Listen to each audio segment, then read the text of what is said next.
What's good? What's good? What's good? What's good? What's good, lineage? This is your brother Chief Kalanago Flying Eagle with another video. I'm just here to drop knowledge, drop information. All this is public information. So everything that I'm saying, you could look it up, do your own due diligence, do your research. You know what I'm saying? So with that being said, we're about to get into the build. I'm going to talk about a couple of things. I'm only going to be on here for like about maybe 20, 30 minutes for the most.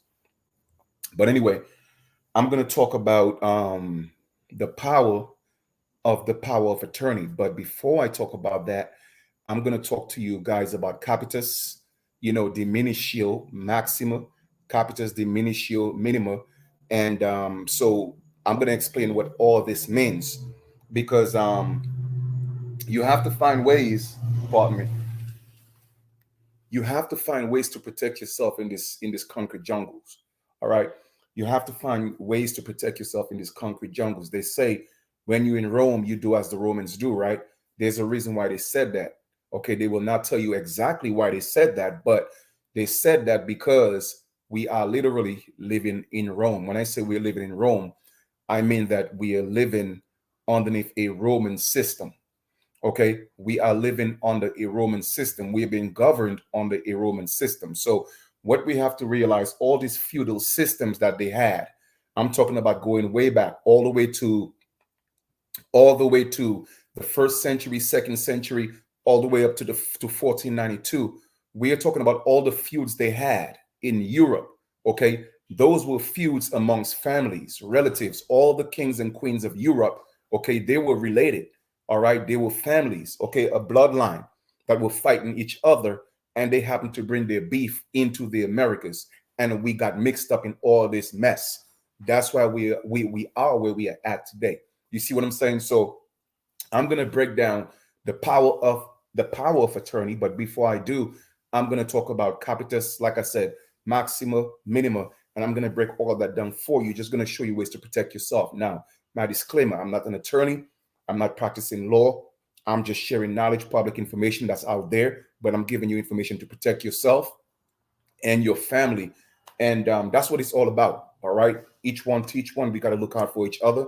And I was gifted and I'm highly favored with the information. So why not share the information? Because sharing is caring. So the first thing I'm going to share, we're going to just do not much reading on that. You could do, the rest of the research on your own, but I'm just going to do like a quick introductory as to those terms. Now, I've done videos on that years ago. I'm not even sure if it's still on YouTube, but I taught that stuff over 5 years ago. You know what I mean? But it's always good to, do like a refresher of the course or the lessons that I teach. You know what I mean? So let me go here and let's get into this. All right.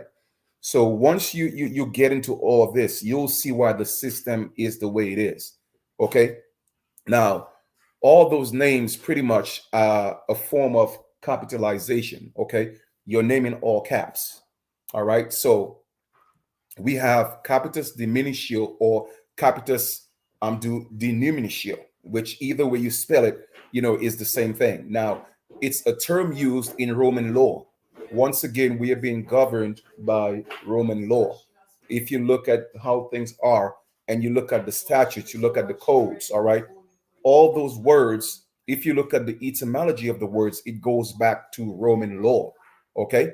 Now, capitis diminutio is a term used in Roman law, referring to the extinguishing, either in whole or in part, of a person's former status and legal capacity. All right. We don't have a lawful system, we have a legal system. And therefore, that was a system that was brought here by the colonizers. Once again, the pale man didn't bring this system into our land. Okay, it was people who looked just like us. Okay, we were living what they call, if they want to call us wild Indians, whatever they want to call us is fine. But we were living in nature. It doesn't mean we didn't have our problems. Yes, we had our problems, but all these legal systems, we didn't have that. We lived our lives by law, by natural law. Okay, that was our code. Okay, we governed ourselves by natural law. Okay, so once again, capitis diminutio is a term used in Roman law referring to the extinguishing, either in whole or in part, of a person's former status and legal capacity. There were three changes of state or condition attended with different consequences. You have maxima, and maxima is when your name is in full caps. All right, like when you look at your driver's license, the bills that come to your home, etc., etc., your name is in all capital letters. That represents a total loss. Okay, that's the most severe one, so to speak. All right, maximus capitis maximum. It means a maximum loss of your legal rights.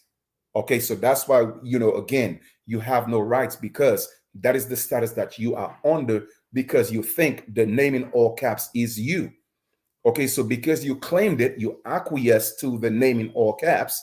Okay, you are literally agreeing to you being dead.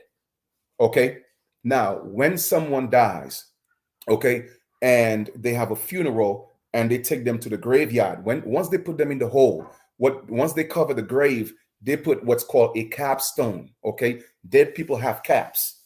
All right, it is not a coincidence. All right, all these things are actually it is a coincidence because all coincidence means is happening with, because co means to be with, and incident.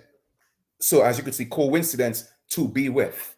Okay, so it happens with, pretty much intentionally, if you really break down the word coincidence, right? So let's read this again. There were three changes of state of condition attended with different consequences. Capitis maxima. Once again, let me reiterate. That's when your name is in capital letters, full capital letters, right? Then you have capitis media. Okay, basically that's when, let's say your name is John Doe. Okay, the first letter in the name would be lowercase, and the first letter in the so-called last name would be lowercase, right? Would be capital letters. That's a minimum loss. Then you have the minimum, okay, which is pretty much when your name is in small letters, first name and so-called last name, just so you know. All right, now the greatest capitis diminutio maxima involve the loss of liberty, citizenship, and family. Example, being made a slave or a prisoner of war. So once again, going back to the 13th Amendment, when you look at the 13th Amendment, it says that no one could be enslaved, okay, voluntarily or involuntarily in the United States. However, okay, they could make you a slave if you are convicted, you see what I'm saying, of a felony. But that's not the only way. Okay, that's not the only way. By just putting your name in all caps, it's equivalent to you going to jail and having a status of a slave, because that's what it means. So either way, they got you trapped anyway. Okay, once again, realize the trap that they're setting for you. The 13th Amendment said slavery or involuntary servitude shall not exist in the United States. However, okay, it will exist if you are convicted of a felony. All right, they could make you a legal slave in the United States. But with capitis maxima, meaning that your name in all caps, okay, automatically, that's what it means. You lost all your privileges, so now they make you a slave of the system. Then you have capitis diminutio, media, consisted of a loss of citizenship and family without any forfeiture of your personal liberties. All right. Then you have capitis diminutio minima, consisted of a person ceasing to belong to a particular family without loss of liberty or citizenship. Okay, but the most severe one is, or the one with the most consequences, is the one which is capitis maxima. All right, a maximum, or they say partial, but it's maximum loss of your rights. And that's what the all caps mean. And also, if you go to jail and you get a record or a felony, due to the 13th Amendment, it's by law, or not by law, but legally, they could make you a slave. All right. So once again, please do some more research on that. Okay, just to do, I'm just opening up your mind to the information. Again, this is not legal advice. I'm just here teaching the information This is public information. You have to know the situations that you are in. You have to know why your name is in all capital letters. What does it mean? What does it represent? Well, that's what it means, because you are a corporation, a dead entity, but at the same time, within their codes, that dead entity could steal a contract. Okay, it could be sued and sue. All right, but it's not a living entity, it's a legal person. All right, a business is also a person, just so you know. All right, so I hope that makes sense.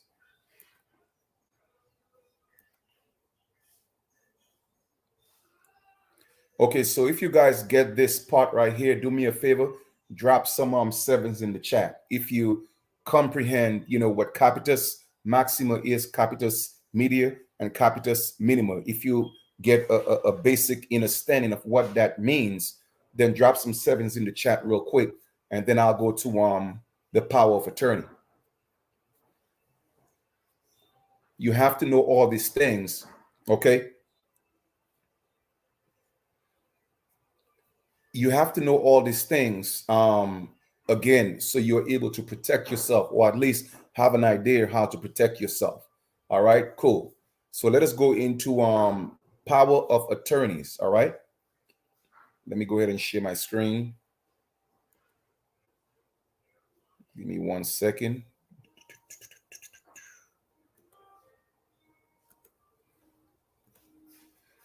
And once again, I'm going to reiterate, all right, this is not legal advice. However, I would, if I were in your place, I would definitely have a power of attorney, or at least have two power of attorneys. And I'm going to explain to you exactly what I mean by that. Okay? Because I have two of them. All right. Now, right here, the power of attorney, we are going to the Black's Law Dictionary, the second edition. Power of attorney, what it means. All right, power of attorney definition and legal meaning. All right, definition of a citation. All right, power of attorney, an instrument authorizing a person to act as the agent or attorney of the person granting it. I'm going to read that again.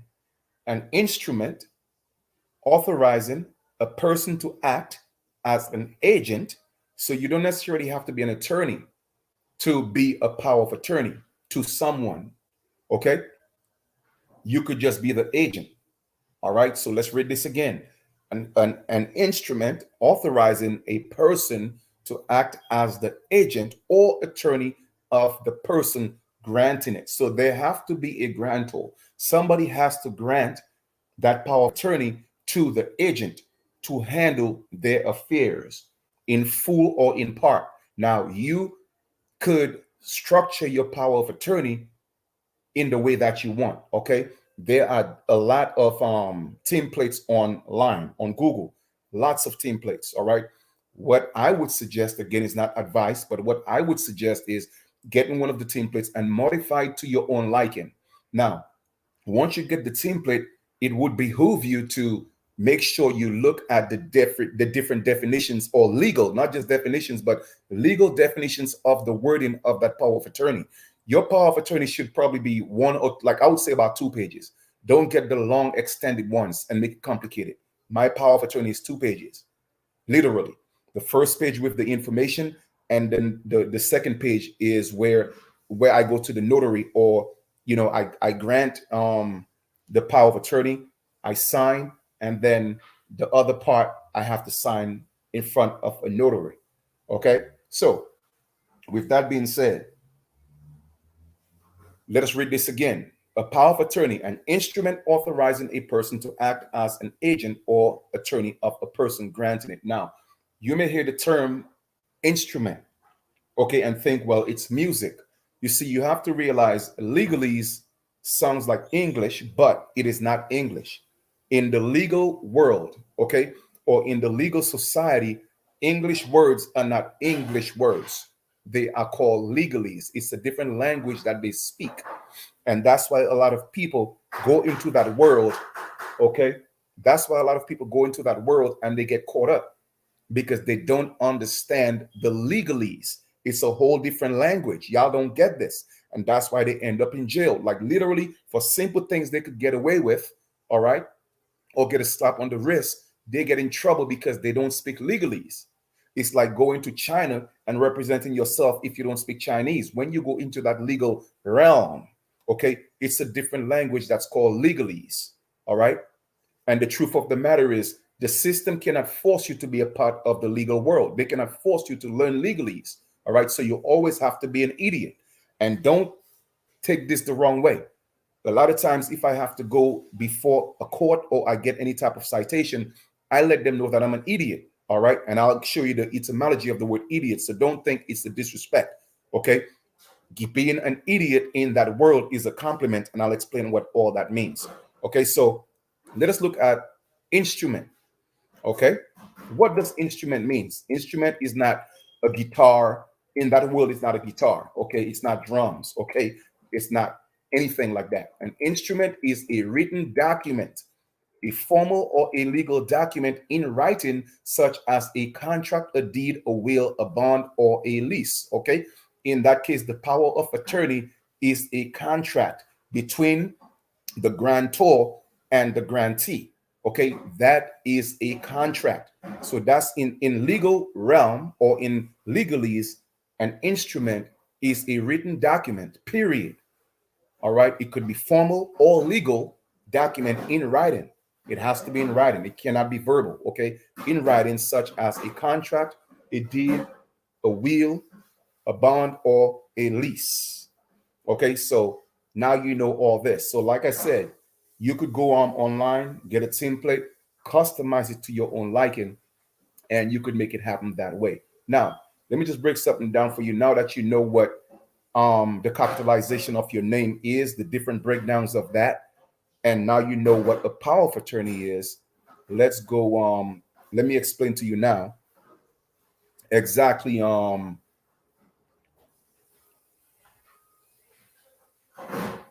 Let me explain to you what I was gonna say about the power of attorney. All right, cool. So the name in all caps, we know that's not you. So the living person, you the living person could have power of attorney over your all caps. You see what I'm saying? So that's how a lot of people always talk about, they want to know how to correct some status. And like I said, you don't have to do a whole lot of things. Just separate yourself from the all caps name. And a power of attorney is a perfect way to do it. Okay, I've done it. Okay, you get your power of attorney. All right, you make sure that the all caps, you, the living man or woman, you have power of attorney over the all caps. All right. And then you, the living man or woman, you go before the notary and you get that notarized. Okay. But you have to know where to put the all caps name. And then you have to know where to put the living man name or the living woman's name. Okay. So that's how you could have power of attorney. It's like having power of attorney over yourself, but it's not yourself because technically you are not the all caps, but it seems to be you. It appears to be you. It's a resemblance. It's a semblance of you, but it's not you. That's under what's called color of law. Okay, it seems to be law, but it's not. It's only a legal, fictitious world. Okay, so the all caps name is fictitious. It's not a living man or woman. It's a business entity. All right. So you could have power of attorney over that. That's one way to protect yourself. That's one way. Okay. Now, the second power of attorney, now you could have somebody that you trust. Make sure it's somebody that you trust. You could let them be, you could grant the power of attorney to them. Once again, this is serious business. Make sure it's someone that you trust, because anyone who have power of attorney over you, if they have your information, they could go to a bank with their ID, okay, and do whatever they want because you give them power of attorney.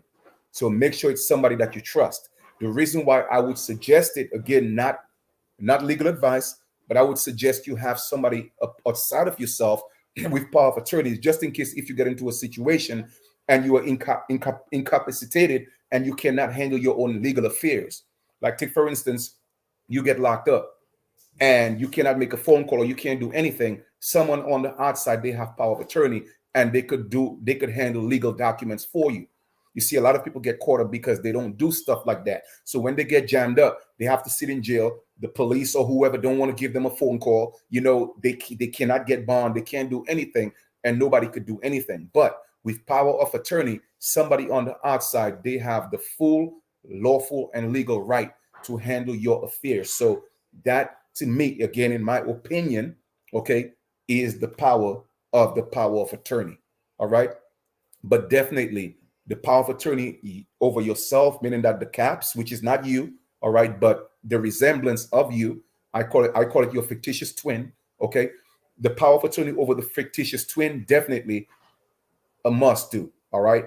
So you have power of attorney over that. The living man or the living woman have power of attorney over that. So if the all caps get into a situation, then that's the all caps getting into that situation.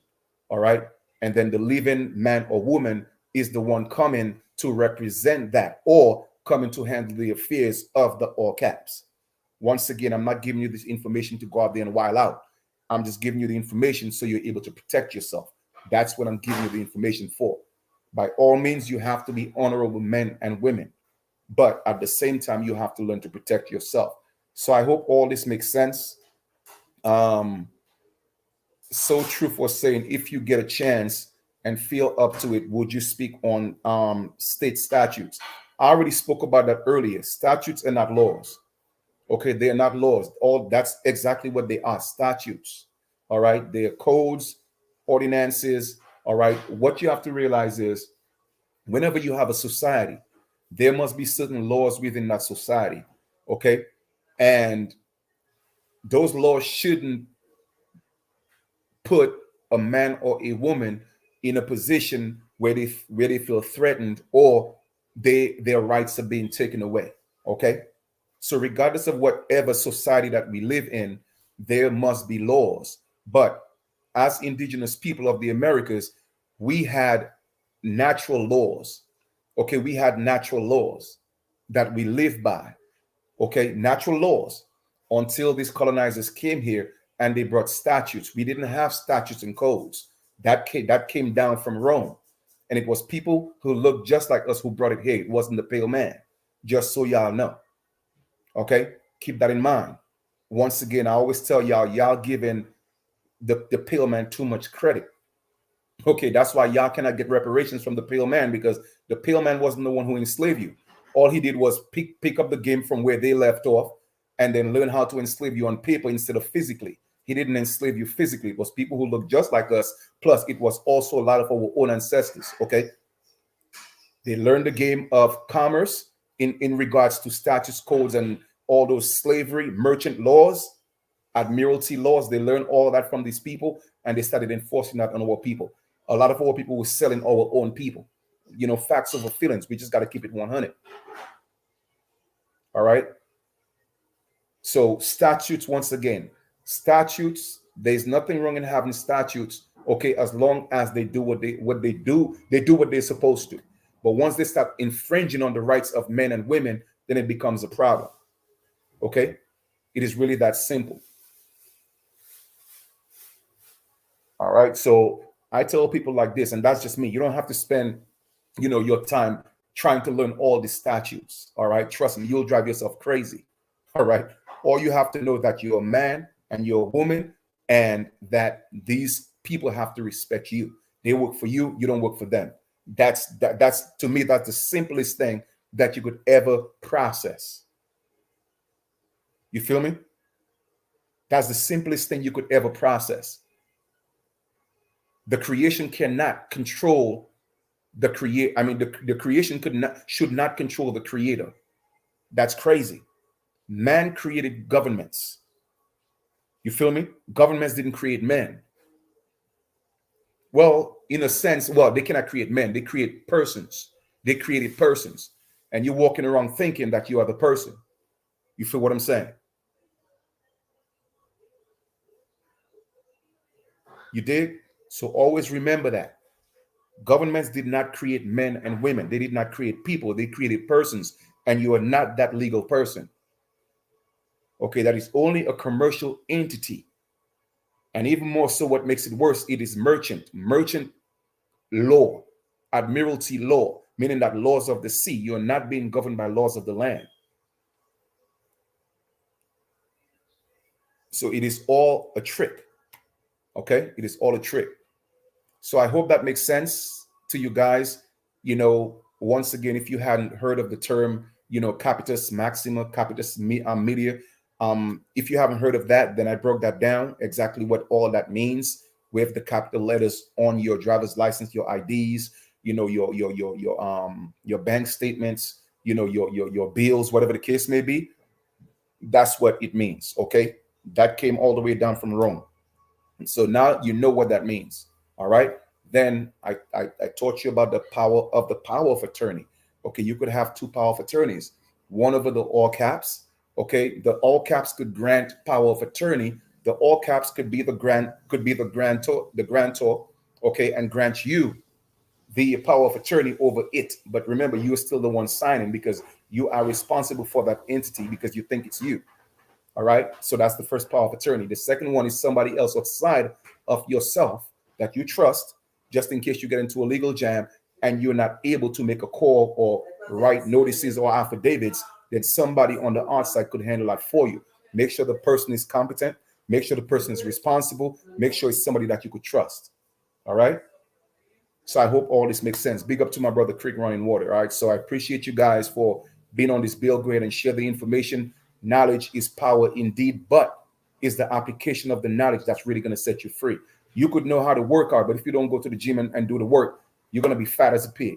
All right. So the bottom line is it doesn't matter how much you know. Is how much the key is to apply what you know. That's what gives you the result. I could know how to swim in my head, but if I don't jump in the water and start swimming, then I don't know how to swim. You did. All right. So start practicing. You will not get it at the first try. Okay, but just keep pushing. It's like riding a bike. You have to learn and keep trying until you master this thing, so you're able to protect yourself in this concrete jungle, what I call this legal concrete jungle. It is not a lawful jungle. It's a legal concrete jungle. There's nothing natural about it. Okay, it is all de facto. It is all colorable. All right. It's a semblance of a reality that you think it's real, but it's not. All right. So I'm going to talk to you guys later. You guys have a good one. Thank you for tuning in. I appreciate love y'all. Talk to y'all later. Peace.